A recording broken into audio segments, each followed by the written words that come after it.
All right, ladies and gentlemen, we are closing in on the last lessons you have to learn. So good job, guys. We are in 8.5, and we're going to be studying something that's completely new and different. It's called exponential functions. For the most part, we've studied linear functions, and linear functions turn into lines. So mx plus b, and when you graph them, they are straight lines. Now we're going to start looking at something that's not mx plus b. It looks like this. This is an exponential, and I always remind my students that it's exponential because x is in the exponent. Whereas when we did linear, we had y equals m times x plus b. So the x was just a part of the regular equation. Here it's in the exponent. In exponential functions, this base for the power is called the growth factor. And this a value out front, I usually think of that as your initial value because it's what you get when you plug in 0.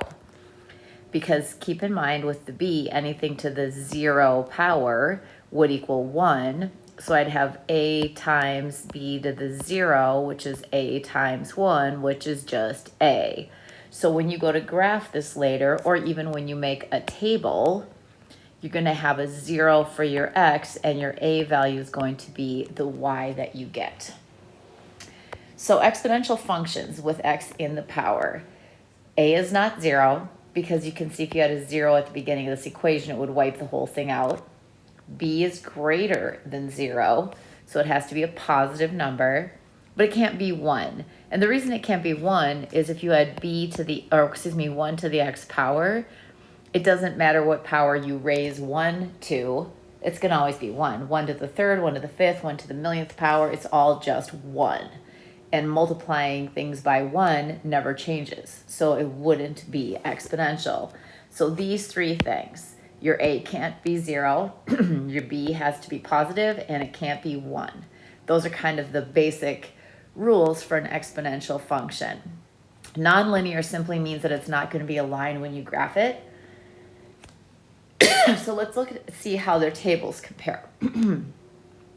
If I plugged numbers into this equation, and we've done this a lot of times this year, if I plugged in x's and got out y's, I could generate a table like the one they showed. So if I plugged in a -2 for this x, I'd have 3 times -2 plus 2, and I'd get out a -4. If I plugged in a -1, I'd get out a -1, and so on. And then this was a key number because that is what I got when I plugged in 0. I got out a 2, and that was always matching our y-intercept. We had our slope and our y-intercept. But what we're looking at today is the patterns. And so the patterns that you see, if you look at from -2 to -1, it goes up by 1. Then it goes up by 1 to get to 0, up by 1 to get to 1, up by 1 to get to 2. And my y's are increasing by adding 3. So they're going up by 3. The ones are going up by 1. So here I'm adding a number to get my y's. In the second example, it's exponential. I have 2 times 3 to the x.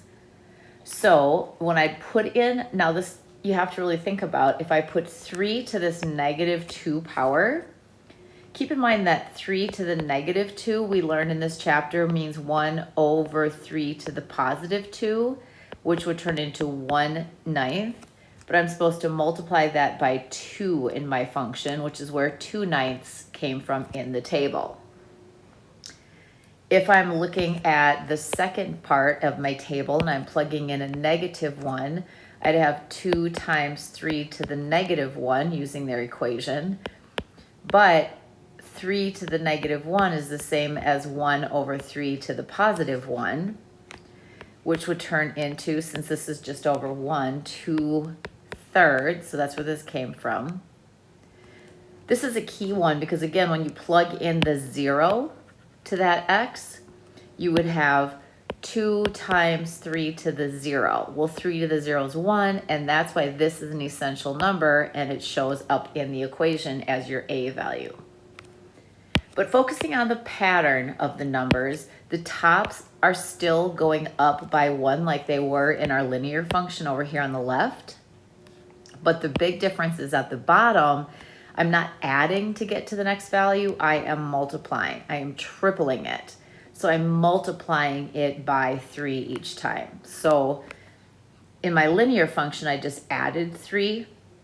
Here, I'm multiplying by 3. So things are going to get bigger, faster in this exponential model. Okay, so this 3, you can see in my equation, is my B value. That's my growth factor. And so in this case, the B is 3. And then here, underneath my 0, I have a 2. So I know that my initial value is a 2.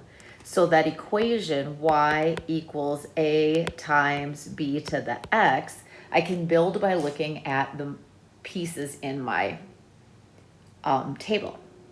So here where it says to write a rule for the formula, I know that I have to get y equals a times b to the x. So I'm looking at my growth factor, knowing that I need to multiply. So 2 times 2 gives me 4, times 2 gives me 8, times 2 gives me 16, and times 2 gives me 32. So this is at growing with a growth factor of 2. And then keeping in mind that my A value is what I get when x is 0, I look at this part of my chart to determine that the A value is 8. So I write out my function as y equals my initial value of 8 times my B value of 2, because everything's doubling, to the x power. And you don't change it to 16 because it's 8 times 2 to the x. And you would do the 2 to the x first. So you can see here they just went through the same process. They identified that you have a growth factor of 2 and an A value of 8. And so they ended up writing out the same equation that we did. So try this one on your own and then look and see if you and I get the same thing. Identify your B value by looking at the growth rate. Think about what number are you multiplying by to get the next number. That will be your B value or your growth factor. Look for your initial value or your A value partnered up with the 0. And then write your equation in A times B to the x power form. So I'm putting in my A value that I found with the 0 times my growth factor to the x power. So that's one thing you want to be able to do. You want to be able to plug in the numbers to get the table.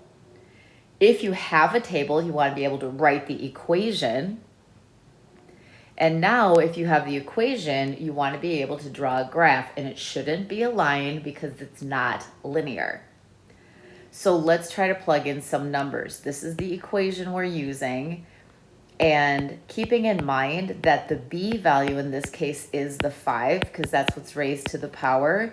So think about what the A would be out in front. What the A value would have to be is going to be a 1 in order for it to not really be written. You can't be a 0 because if a 0 was in that spot, it would wipe out the whole thing. And from our rules up here, we know that the A cannot be 0.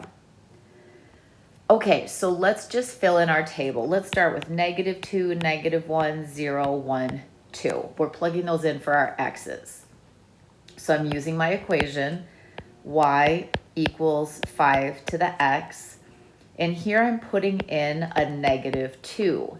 Well, a -2 power flips it over and puts a +2 power in the bottom. And then 5 squared is going to be 1 over 25. Now, I don't really care if you want to use your calculator and then do that as a decimal. It makes no difference to me. But if you do it as a decimal, you would get let me make the decimal numbers here, a 0.04. What if I'm at -1? Well, then I'd have 5 to the -1 power, which is 1 over 5 as a fraction, which is 0.2 as a decimal. 0 would be 5 to the 0 power, which isn't 0 because anything to the 0 power is 1. So that confirms that my A value should indeed be a 1. Next, I'd be plugging in a 1. So 5 to the first power is 5. Then I'd be plugging in a 2. So 5 to the second power is 25. So if I go to graph this, it's not going to be a line, and you're going to see that it takes off and grows really quickly. It grows exponentially. It means it grows faster and faster and faster. So at -2, I'm supposed to graph 1/25 or 0.04. So obviously I can't precisely graph that. I just know that it's barely above 0. At -1 for x, I'm graphing 0.2, so a little bit higher. At 0 for x, I'm graphing 1, so I land right there. At +1 for x, I'm already up to 5 on the y. And then this last one I really can't even graph because the last one says that at 2 I should go to 25. Well, 25 is going to be way off my chart. My chart only goes to 6. It's going to be way off the chart. So what I do with all exponentials, just like all lines look the same, some are just steeper than others, I draw this in the best that I can. They're always going to have that general shape.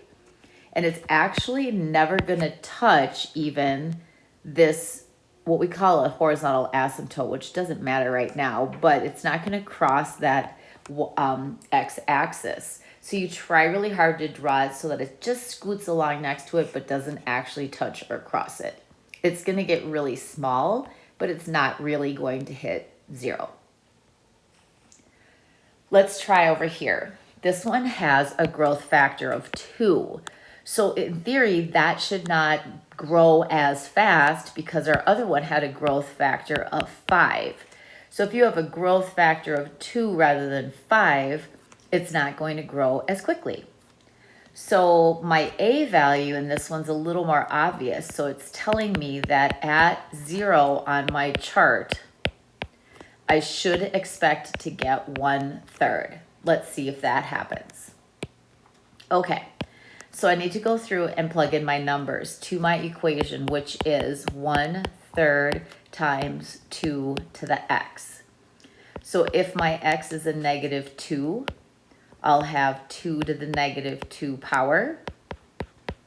Oops, that should be a third, sorry.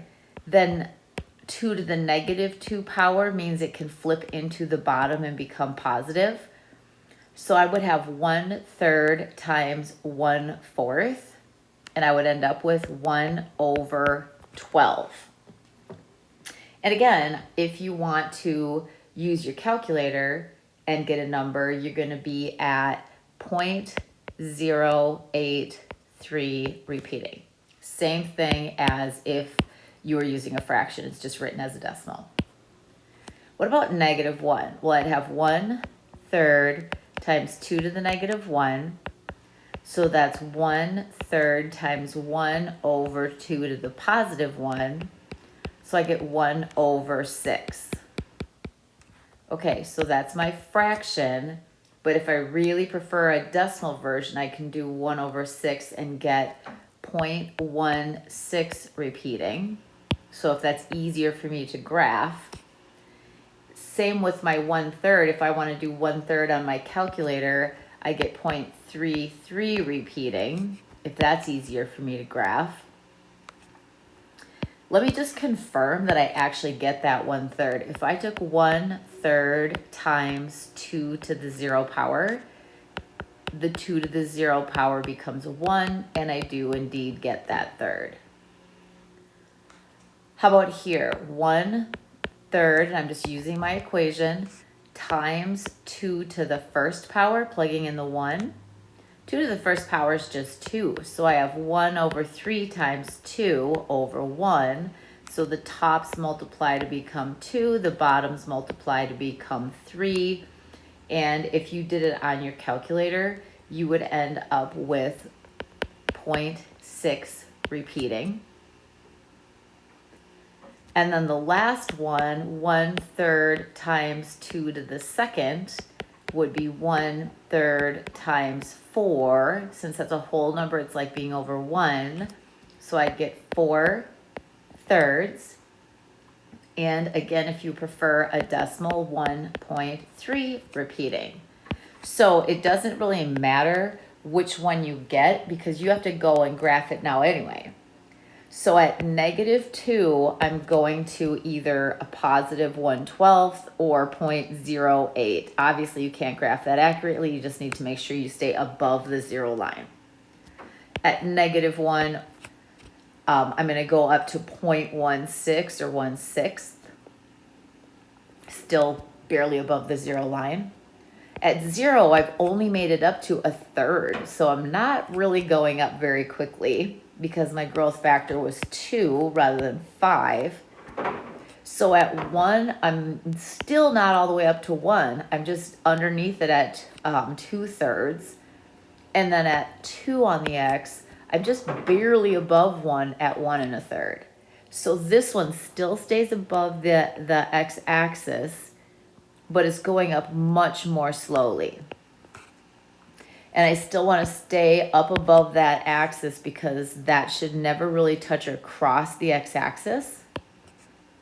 And so I do my best to keep all my points up above it and keep that left end just down and kind of trailing along right next to it. So that is your 8-5 notes. You kind of want to be able to do a few things. You want to be able to take a function that's exponential and be able to look and say, oh, that's an exponential function because X is in the power. You want to be able to fill in a table by plugging numbers in. You want to be able to sketch a graph, which kind of goes hand in hand with filling in the table. And you want to be able to find the rule or the equation from a given table. And we did examples of each of those. And so if you need help with any of those things, you can watch that part of the video again. Have a good day, guys. Bye.